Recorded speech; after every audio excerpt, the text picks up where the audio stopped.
1। Question number 1 हमारे पास है if p is equal to 2 and 3 and q is equal to 6 and -2। तो हमारे पास दो पॉइंट दिए गए हैं, एक पॉइंट p है एंड सेकंड पॉइंट जो है वो पॉइंट q है। हमने इन दोनों पॉइंट्स के दरमियान वेक्टर फाइंड करना है जिसको हमने पी क्यू वेक्टर से एरो से डिनोट किए। तो पी क्यू वेक्टर फाइंड करने का क्या तरीका है, हमारे पास position vector O Q minus position vector O P, इन दोनों को हम सब्ट्रैक्ट करेंगे, या फिर आप इस तरह से फार्मूले से भी इसको याद रख सकते हैं कि x2 माइनस x1। तो x2 में से x1 वाली वैल्यू को माइनस करना है, ठीक हो गया, x वाले कंपोनेंट्स में से, और ये हमारे पास i आ जाएगा। फिर उसके बाद प्लस y2 माइनस y1, तो y में से आपने y वाली वैल्यू को माइनस करना है और ये आपके पास आ जाएगा j कंपोनेंट्स, ठीक हो गया। तो जैसा कि इसने यहाँ पे सॉल्व किया, तो ये हमारे पास पहली रकम जो होगी पहले पॉइंट की वो x1 और सेकंड वाली जो है वो y1। इसी तरह से q जो है सेकंड पॉइंट है, उसकी भी कुछ ना कुछ वैल्यू होगी x2 y2। तो x एक्सिस के लिहाज से वो x2 पोजीशन पे है और y एक्सिस के लिहाज से उसकी पोजीशन क्या है, y2 है। तो हम 6 में से माइनस करेंगे 2 को, 6 माइनस 2, तो ये इस तरह से हो जाएगा, और -2 में से माइनस करेंगे 3 को, तो ये -2 -3 हो जाएगा, ठीक हो गया। अगर आप इसी तरह कॉमा लगा के सॉल्व करना चाहते हैं तो इस तरह से सॉल्व कर सकते हैं, लेकिन बेहतरीन तरीका जो है वो ज़्यादा बेहतर जो है वो मेथड नंबर 2 है। जैसा कि यहाँ पे उसने सॉल्व करके दिखाया, x2 माइनस x1 आ जाएगा, i जो है वो यूनिट वेक्टर है, प्लस फिर y2 माइनस y1, और ये आपके पास j आ जाएगा, j यहाँ पे यूनिट वेक्टर है। तो 6 माइनस 2 4 आयोटा एंड -2 -3 -5 आयोटा। तो फाइनल जो आपके पास आंसर आ जाएगा पी क्यू का, वो आपके पास आ जाएगा 4 आयोटा -5j। तो इस तरह से सेकंड मेथड से आप बड़ी आसानी के साथ पी क्यू वेक्टर या कोई भी वेक्टर आपको फाइंड करना हो तो आप कर सकते हैं। जैसे ये पार्ट नंबर 2 में देखें अगर, तो पी पॉइंट और क्यू पॉइंट दिया हुआ है और आपने पी क्यू वेक्टर जो है उसको फाइंड आउट करना है। तो देखें इसने कैसे फाइंड किया, इसने वही वाला फार्मूला इस्तेमाल किया, x2 minus x1 i and y2 minus y1 j, और दरमियान में हमने क्या लगाना है, प्लस का साइन लगाना है। अगर हम कोमे से सॉल्व कर रहे हैं तो फिर हमें प्लस नहीं बल्कि कोमा लगाना होगा और i j लगाने की भी ज़रूरत नहीं है। आप इसको इसी ब्रैकेट वाले तरीके से भी सॉल्व कर सकते हैं, ठीक हो गया। अब जैसा कि x2 माइनस x1, -1 में से 0 को माइनस करेंगे, i आ जाएगा, एंड सेकेंड रकम में से सेकेंड को -6 -5, तो ये हमारे पास हो जाएगा j। तो ये -1 -0 -1 आ जाएगा। इसी तरह से -6 -5 -11, तो आपके पास जो फाइनल आंसर बन जाएगा पी क्यू वैक्टर का, वो आपके पास आ जाएगा -i -11j। क्वेश्चन नंबर 2 है हमारे पास, given that u vector is equal to 2i -7j। तो u हमारे पास एक वेक्टर दिया गया है, उसका i कंपोनेंट 2 है और j कंपोनेंट उसका 7 है, और हमने इसका मैग्नीट्यूड फाइंड करना है, ठीक है। तो मैग्नीट्यूड फाइंड करने का क्या तरीका है, आपके पास जो i वाला कंपोनेंट है उसका स्क्वायर लेना है और जो j का कंपोनेंट है उसका भी स्क्वायर लेना है, और दरमियान में प्लस का साइन लगाना है और होल के ऊपर स्क्वायर रूट। तो 2 का स्क्वायर हमारे पास 4 और 7 का स्क्वायर 49, 49 में जब 4 को ऐड करेंगे तो ये हमारे पास 53 हो जाएगा। तो u वेक्टर का जो मैग्नीट्यूड है हमारे पास वो आ गया है स्क्वायर रूट 53।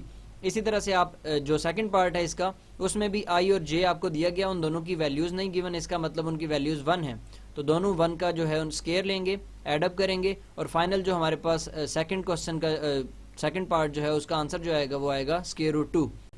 क्वेश्चन नंबर 3 हमारे पास है। क्वेश्चन नंबर 3 में u वेक्टर हमारे पास गिवन है एंड v वेक्टर हमारे पास गिवन है, और इसके साथ साथ w वेक्टर, तो 3 वेक्टर्स हमें गिवन है और हमें इसमें ऐड करके दिखाना है। हमने बताना है कि u को जब v में ऐड करें या उसमें से w को सब्ट्रैक्ट करें तो फाइनल आंसर क्या आएगा हमारे पास। तो हमने सबसे पहले u की जगह पे u का वेक्टर लिखना है, u की जो वैल्यूज़ गिवन है उनको लिखना है, और फिर प्लस का साइन लगाना है। फिर v वेक्टर की जगह पे v वेक्टर की वैल्यूज़ को लिखना है, और जबकि w की जगह पे हमने w की जो वैल्यूज़ हमारे पास क्वेश्चन में गिवन है उनको लिखना है। i वाली वैल्यूज़ को i वाली वैल्यूज़ के अंदर ऐड या सब्ट्रैक्ट कर सकते हैं, j वाली वैल्यूज़ को j वाली वैल्यूज़ के अंदर ऐड या सब्ट्रैक्ट कर सकते हैं। तो 2i प्लस i 3i हो जाएगा, 3i में से जब ये माइनस माइनस प्लस, तो 3i प्लस i, तो ये टोटल 4i हो जाएगा। इसी तरह से ये हमारे पास जो j की वैल्यू है -7j जो लिखा हुआ है हमारे पास, -7j एंड -6j, तो माइनस माइनस प्लस हो जाएगा। इन दोनों को ऐडअप करेंगे तो ये हमारे पास हो जाएगा -13j, और उसके बाद ये नीचे भी प्लस माइनस माइनस j है, तो माइनस माइनस प्लस, तो 13j माइनस j, तो ये हमारे पास -14j। तो फाइनल आंसर हमारे पास जो आ जाएगा इसका वो आ जाएगा 4i -14j। तो इस तरह से आप वेक्टर्स को ऐड या सब्ट्रैक्ट कर सकते हैं। आपने एक चीज़ का खास ख्याल रखना है कि जो i वाले कंपोनेंट्स होंगे उनको i वाले कंपोनेंट्स में ऐड या सब्ट्रैक्ट करना है, और जे वाले कंपोनेंट्स को जे वाले कंपोनेंट्स में ऐड या सब्ट्रैक्ट करना है। अगर आपके पास कोई वेरिएबल स्केलर मल्टीप्लाई हो रहा है, जैसे यहाँ पे 2 मल्टीप्लाई हो रहा है पार्ट नंबर 2 के अंदर, तो आपने उसको तमाम रकमों के साथ आई वाले भी और जे वाले सब रकमों के साथ मल्टीप्लाई करवाना है। जैसे 2 2 4 एंड 2 इंटू 7 14 हो जाएगा। 3 को जब मल्टीप्लाई करवाएंगे तो 3 1 3 एंड 3 6 18 हो जाएगा एंड 4 1 4 एंड 4 1 4 हो जाएगा। अगेन आपने आई वालों को आई वालों कंपोनेंट्स के अंदर कंपोनेंट्स के साथ ऐड करना है और जे को जे के साथ। तो फाइनल आंसर जो आपका बनेगा इस सेकंड पार्ट का वो हो जाएगा -3i + 8j। तो क्वेश्चन नंबर 4 हमारे पास है given that a is equal to 1 - 1 और b पॉइंट हमारे पास है 2 एंड 0 और इसी तरह से c एंड d। तो 4 पॉइंट्स हमारे पास गिवन है और हमने a b वेक्टर फाइंड करना है और c d वेक्टर फाइंड करना है। दोनों वेक्टर्स को फाइंड करने के बाद हमने ऐड अप करना है। तो लेट्स सी कैसे फाइंड करते हैं। तो अगर आपने पहले 3 क्वेश्चन अच्छे से प्रैक्टिस किए हुए हैं तो वेक्टर्स फाइंड करने में आपको कोई किसी किस्म की परेशानी नहीं होगी। तो ए बी वेक्टर को कैसे फाइंड करते हैं, x2 - x1 मतलब कि b वाली वैल्यूज़ जो हैं हमारे पास उनमें से सब्ट्रैक्ट करना है a वाली वैल्यूज़ को। तो x2 यानी कि फर्स्ट वैल्यू हमारे पास b पॉइंट की 2 उसमें से माइनस कर देंगे, a की x की वैल्यू जो है 1 और साथ में i आ जाएगा। इसी तरह से 0 में से माइनस कर देंगे -1 को एंड ये हमारे पास माइनस माइनस +1 हो जाएगा। तो ये हमने ए बी वेक्टर यहाँ तक फाइंड कर लिया। इसी तरह से फिर ये प्लस का साइन आ जाएगा हमारे पास और फिर हम C D vector x2 - x1 and y2 - y1 पहले वाले जो ऑर्डर पेयर होगा उसके साथ i लगाना है और सेकंड ऑर्डर पेयर के साथ g आ जाएगा हमारे पास। तो ये हमारे पास 2 - 1 1 हो जाएगा, ये i की वैल्यू आ गई एंड 0 + 1 1। तो ये हमारे पास j कंपोनेंट की वैल्यू आ गई। इसी तरह से फिर इस साइड पे भी हमारे पास -2 + 1 -i एंड 2 - 3 -1। अब ये i जो है ये i से कैंसिल आउट हो जाएगा क्योंकि दोनों सेम है और साइन ऑपोजिट है। इसी तरह से j हमारे पास j से कैंसिल आउट हो जाएगा तो फाइनल हमारे पास जो आएगा वो 0 आ जाएगा। तो ये हमारे पास 0 वेक्टर है क्योंकि इसकी वैल्यू जो है वो 0 आ गई है। क्वेश्चन नंबर 5 में हमारे पास है ए बी वेक्टर गिवन है 4i - 2j और एक पॉइंट हमारे पास b गिवन है, एक पॉइंट हमारे पास ओरिजिन गिवन है 0 0। अब हमने क्या करना है, हमने जो फाइंड करनी है वैल्यू वो बेसिकली ए ओ वेक्टर की वैल्यू है। तो ए से ओ वेक्टर जो है इसकी वैल्यू को कैसे फाइंड आउट करेंगे, चलें देखते हैं। तो हमारे पास सबसे पहले ए बी वेक्टर को फाइंड करने का क्या तरीका है, हमारे पास O B vector minus O A vector. तो position vector O B minus position vector O A, तो ये ओ ए वेक्टर है जबकि हमने फाइंड जो करना है वो ए ओ वेक्टर है। तो ए ओ वेक्टर, इस ओ ए वेक्टर को ए ओ वेक्टर में कैसे तब्दील करेंगे, हम जस्ट इसका साइन चेंज कर देंगे। यहाँ पे हमारे पास माइनस ओ ए है तो हम यहाँ पे प्लस लगा देंगे। तो ये वेक्टर जो है मैग्नीट्यूड सेम रहेगा लेकिन इसकी जो डायरेक्शन है वो चेंज हो जाएगी। तो ये हमारे पास माइनस की जगह पे प्लस ए ओ आ जाएगा जो कि हमने फाइंड करना है। तो ए ओ हमने फाइंड करना है तो ओ बी को फिर हम राइट साइड पे भेज देंगे, लेफ्ट साइड पे भेज देंगे तो वहाँ पे जाके ये क्या हो जाएगा, माइनस हो जाएगी। तो अगर हम फाइंड करना चाहते हैं ए ओ वेक्टर को तो ये हमारे पास उसका एक मेथड आ गया है कि हमने ए बी वेक्टर में से माइनस करना है ओ बी वेक्टर को। ए बी वेक्टर हमारे पास क्वेश्चन में गिवन है, हमने उसको जस्ट उठा के यहाँ पे सब्स्टिट्यूट कर देना है। तो ये हमारे पास आ जाएगा position vector O B -2i + 5j। तो हमने क्या करना है, इन दोनों को सब्ट्रैक्ट कर लेना है। तो सब्ट्रैक्ट करेंगे तो ये कैसे सॉल्व हो जाएगा, i में से i वाले 4i minus minus plus 4 + 2i तो ये 6i हो जाएगा। इसी तरह से -2j एंड -5j तो ये हमारे पास -7j हो जाएगा। तो ये हमने ए ओ वेक्टर को जो फाइंड कर लिया। क्वेश्चन नंबर 6 हमारे पास है given that v vector is equal to 2i - j। तो ये हमारे पास एक वेक्टर दिया गया है, हमने इसका मैग्नीट्यूड फाइंड करना है। तो मैग्नीट्यूड फाइंड करने का क्या तरीका है कि i और j जो यूनिट वेक्टर्स हैं उनके कंपोनेंट्स का स्क्वायर एंड दरमियान में एडिशन का साइन और होल पे स्क्वायर रूट। तो 2 का स्क्वायर 4 एंड -1 का स्क्वायर +1, 4 + 1 5। तो ये स्क्वायर रूट 5 हमारे पास आंसर आ जाएगा और ये मैग्नीट्यूड है किसका, v वेक्टर का। अब हमने क्या करना है, इसका यूनिट वेक्टर मालूम करना है। तो यूनिट वेक्टर मालूम करने के लिए क्या करते होते हैं हम, हमारे पास एक फार्मूला है यूनिट वेक्टर मालूम करने का, v hat is equal to v vector over v का मैग्नीट्यूड। तो ये जो v वेक्टर हमारे पास गिवन है इसको ऊपर लिख देंगे और v मैग्नीट्यूड जो है उसको नीचे डिनोमिनेटर में फ्रैक्शन में लिख देंगे। तो √5 को आप i वाले कंपोनेंट के नीचे भी लिख देंगे और नीचे भी लिख देंगे। तो ये हमारे पास आ जाएगा v हैट यानी कि unit vector v। Question number 7 हमारे पास है given that a point is equal to 2 and -4, b point is equal to 4 and 0, c point is equal to 1 and 6 and d हमने जो पॉइंट है उसको फाइंड करना है। और उसकी क्योंकि वैल्यूज को फाइंड करना है तो उसके पॉइंट्स को हम लेट कर लेते हैं कि वो x एंड y हैं। और हमारे पास क्वेश्चन में गिवन है कि ABCD जो है वो एक पैरेललोग्राम है। तो इसको आप ए बी सी डी इस तरह से भी लिख सकते हैं, ऊपर से भी ए बी सी डी उस तरह से भी मेंशन आउट कर सकते हैं, डायरेक्शन मैटर नहीं करती।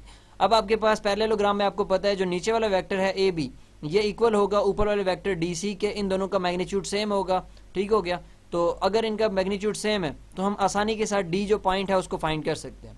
कैसे, let's see, A B vector को हमने फाइंड करना है लेफ्ट साइड के ऊपर, इसी तरह से हमारे पास जो डी सी वैक्टर है उसको फाइंड करना है राइट साइड पे ऊपर। और वेक्टर फाइंड करने का तरीका आपको बताया गया है कि x2 में से आपने माइनस कर देना है x1 को और उसके साथ i लगा देना है और फिर प्लस, और फिर इसी तरह से y2 में से आपने माइनस कर देना है y1 को और उसके साथ आपने j यूनिट वेक्टर लगा देना है, ठीक हो गया, i j यूनिट वेक्टर्स हैं। तो x2 माइनस x1, अब ये x1 y1 ये कहाँ पे हैं, तो आप किन दोनों वेक्टर किसका वेक्टर फाइंड कर रहे हैं, ए बी का। तो ए बी के अंदर ए की जो वैल्यूज हैं वो x1 y1 हैं और जबकि जो b है उसकी वैल्यूज जो हैं वो x2 y2 हैं। तो आपने b की फर्स्ट वैल्यू में से a की फर्स्ट वैल्यू को माइनस करना है, तो 4 माइनस 2, तो ये आपके पास i की वैल्यू आ जाएगी, i कंपोनेंट। एंड इसी तरह से b की सेकंड वैल्यू में से a की सेकंड वैल्यू को माइनस कर देना है, 0 माइनस माइनस 4, तो ये आपके पास 0 प्लस 4 j की वैल्यू आ जाएगी। तो ये आपने फाइंड कर लिया ए बी वैक्टर। इसी तरह से राइट साइड पे डी सी वैक्टर आपने फाइंड करना है। अब आपके पास डी और सी की बात हो रही है, तो आप किसको फर्स्ट रखेंगे और किसको सेकंड, तो यहाँ पे आप जो डी है इसकी वैल्यूज x1 y1 हो जाएंगी और सी की वैल्यू x2 y2 हो जाएंगी। तो ये आपके पास हो जाएगा x2 में से x1 को माइनस करेंगे तो 1 माइनस x आ जाएगा i की वैल्यू एंड 6 माइनस y आ जाएगा j की वैल्यू। अब आपने दोबारा मजीद इसको सॉल्व करें थोड़ा सा, 4 minus 2 2i and 0 plus 4 4j। और राइट साइड पे सॉल्व नहीं हो सकते क्योंकि ये वेरिएबल है x और 1 जो है ये एक नंबर है, तो कांस्टेंट को आप वेरिएबल से सब्ट्रैक्ट नहीं कर सकते, इसको एज इट इज लिख देंगे। अब आपने कंपेयर करना है, आपके जो लेफ्ट वाली i वाली वैल्यू है उसको i वाली वैल्यू के साथ कंपेयर करेंगे और जो राइट साइड पे j वाली वैल्यू है उसको j वाली वैल्यू के साथ आप कंपेयर करेंगे। तो हमारे पास ये इस तरह से बन जाएगा। अब x को आप यहाँ से भेज दें लेफ्ट साइड के ऊपर, तो x यहाँ पे माइनस हो रहा है तो उस साइड पे जाके प्लस हो जाएगा और फाइनल आपके पास जो आंसर बनेगा 1 माइनस 2 का -1 आ जाएगा। इसी तरह से 6 y यहाँ पे माइनस हो रहा है तो इसको जब आप राइट साइड पे भेजेंगे तो वहाँ पे जाके ये क्या हो जाएगा, प्लस y हो जाएगा और 4 इस साइड पे आके क्या हो जाएगा, माइनस हो जाएगा। तो 6 माइनस 4 तो y इज इक्वल टू 2, तो आपके पास x -1 आ जाएगा और y इज इक्वल टू 2 आ जाएगा। तो इस तरह से आप x और y की वैल्यूज को फाइंड कर सकते हैं। तो डी पॉइंट जो आपके पास फाइनल बनेगा वो बनेगा -1 एंड 2। अभी ये क्वेश्चन नंबर 10 है हमारे पास पॉइंट दिए गए हैं A B C and D और हमें कहा गया प्रूव करें कि ए बी सी डी जो है वो एक पैरेललोग्राम है। तो A B C D parallelogram कब होगा, जब हमारे पास ए बी वेक्टर जो नीचे वाला है और जो डी सी ऊपर वाला वेक्टर है ये दोनों आपस में इक्वल होंगे, मतलब कि पैरेलल होंगे। तो फिर इसी तरह से हमारे पास यहाँ पे A D vector and B C vector और ये आमने सामने वाले वैक्टर्स आपस में इक्वल होंगे। तो अगर ये इक्वल आ जाते हैं आंसर इनके हमारे पास, तो फिर हम कह सकते हैं कि हमारे पास ये जो ए बी सी डी है ये हमारे पास एक पैरेललोग्राम के वर्टिसेस हैं, अदरवाइज ये एक पैरेललोग्राम के वर्टिसेस नहीं होंगे। तो सबसे पहले हमने ए बी वेक्टर को फाइंड करना है। तो ए बी वेक्टर को फाइंड करने का तरीका क्या है, हमारे पास हमने वही फार्मूला जो अभी हमने इस्तेमाल किया उसी को इस्तेमाल करना है, x2 minus x1 and y2 minus y1, पहले के साथ i एंड सेकंड वाले के साथ j, और माइनस किया तो a में से 0 को माइनस करेंगे तो a ही बच जाएगा, जबकि 0 में से 0 को माइनस करेंगे तो हमारे पास 0 आ जाएगा। तो ये ए बी वेक्टर हमने फाइंड कर लिया और उसका आंसर क्या आया हमारे पास, ai। अब अगर हम डी सी वेक्टर को फाइंड करते हैं, मतलब कि सी में से डी वाले कंपोनेंट्स को माइनस करना है, तो सी हमारे पास ये वाला है बी एंड सी, तो बी में से माइनस कर देंगे बी माइनस ए को, तो ये वाली वैल्यू आ जाएगी हमारे पास। इसी तरह से सी में से माइनस करें इसको सी को, तो ये हमारे पास 0 हो जाएगा। तो ये सारा 0 होने के बाद हमारे पास बच जाएगा बी बी से कैंसिल, तो ए आई आ जाएगा। तो जैसा कि आप देख सकते हैं हमारे पास दोनों आंसर्स जो हैं ए बी का आंसर और डी सी का आंसर ये दोनों सेम आए हैं। तो इसका मतलब हमारे पास ये जो ऊपर नीचे वाली वैल्यूज हैं ये आपस में क्या हैं, सेम है। अब हमने चेक करना है बी सी और ए डी को, तो अब हम दोबारा से फाइंड करते हैं। हमारे पास ए डी की वैल्यू पहले फाइंड करते हैं, तो डी में से माइनस करना है ए को, तो डी की फर्स्ट वैल्यू है बी माइनस ए, उसमें से माइनस कर देंगे ए की फर्स्ट वैल्यू 0 को, साथ में आई आ जाएगा, और फिर डी में से सेकंड की वैल्यू जो है सी, उसमें से माइनस कर देंगे ए की सेकंड वैल्यू 0 को, और साथ में जे आ जाएगा। तो इनको सब्ट्रैक्ट करने के बाद आपके पास बच जाएगा बी माइनस ए और प्लस सी जे। तो ये आपके पास ए डी का आंसर आ गया। अब हम सॉल्व करते हैं बी सी को और चेक करते हैं क्या उसका आंसर भी यही आएगा। तो जब हम सी में से बी वाली वैल्यूज़ को माइनस करेंगे तो इन दोनों को माइनस करने के बाद हमारे पास जो आंसर बनेगा वो बन जाएगा b माइनस ए आई प्लस सी जे। तो जैसा कि आप देख सकते हैं हमारे पास ए डी का जो आंसर आया है वही आंसर हमारे पास बी सी का भी आया है। तो इन दोनों के आंसर्स भी हमारे पास सेम आए हैं।